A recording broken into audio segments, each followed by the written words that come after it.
On a créé cette association pour aider les producteurs locaux à pouvoir s'identifier auprès du consommateur pour pouvoir favoriser en fait la vente directe. On a créé pour ça plusieurs outils. Au jour d'aujourd'hui, on a un catalogue de producteurs, un catalogue en ligne qui sera bientôt disponible sur un site internet qu'on est en train de mettre en place sur le début de l'année 2015, et ainsi qu'une cartographie. L'idée, c'est avec ce site internet de pouvoir communiquer à tous qu'un réseau est là, très présent, accessible, à des tarifs avantageux, rendant finalement le bio, donc une production de qualité, accessible au plus grand nombre. On a aujourd'hui aussi créé un système de D&D, c'est les découvertes et dégustations. Le principe, c'est d'aller au-delà d'un réseau, c'est d'aller rencontrer directement le producteur chez lui. C'est le cas aujourd'hui où on se retrouve un D&D au Fournil d'Antan.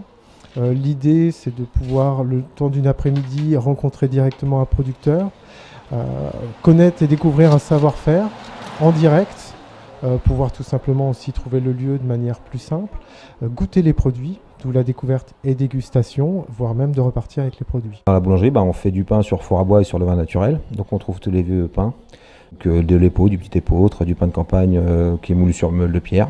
Donc toutes les farines sont bio et on fait du travail comme faisait mon arrière-grand-père.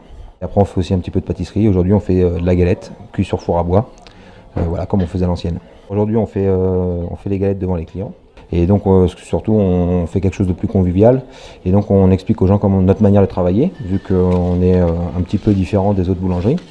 Et donc on monte les galettes et on va les cuire sur four à bois et après on présentera la manière de travailler au niveau du pain pour voir la cuisson au niveau des galettes et voir comment on prépare le pain et voir la spécificité de notre travail quoi, qui est quand même beaucoup plus difficile, enfin qui demande beaucoup plus de physique par rapport aux autres boulangeries parce que le four à bois ça se recharge pas en continu. Il faut réchauffer le four à chaque fois et donc on met une quantité limitée de pain et après il faut relancer. Donc vu qu'on travaille en direct, il faut calculer à chaque fois le nombre de pains qui rentrerait exactement dans le four et à chaque fois refaire une tournée après. On a un savoir-faire particulier, je pense que c'est très important de s'ouvrir aux gens et justement de ne pas être fermé par rapport à ça. Les gens sont quand même plus attentifs à ce qu'ils mangent, au gluten, à ce genre de choses. Et je pense que les gens ils sont un peu perdus dans tout ça et qu'ils ont besoin d'explications. Et vu qu'on fait un travail particulier, ça permet aux gens de voir exactement ce qu'on fait. Comme ça, ils ne sont pas dans le doute. La boutique est en libre service, vu que je fais les marchés. Et donc les gens viennent se servir en pain et ils laissent l'argent soit dans la boîte aux lettres ou soit sur la table.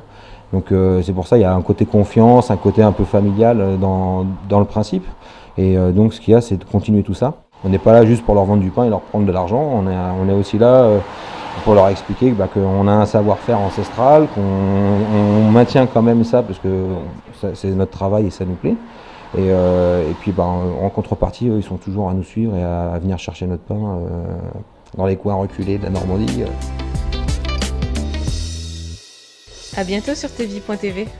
Alix, toutes vos solutions, graphisme, impression, web, vidéo, à Condé-sur-Vire.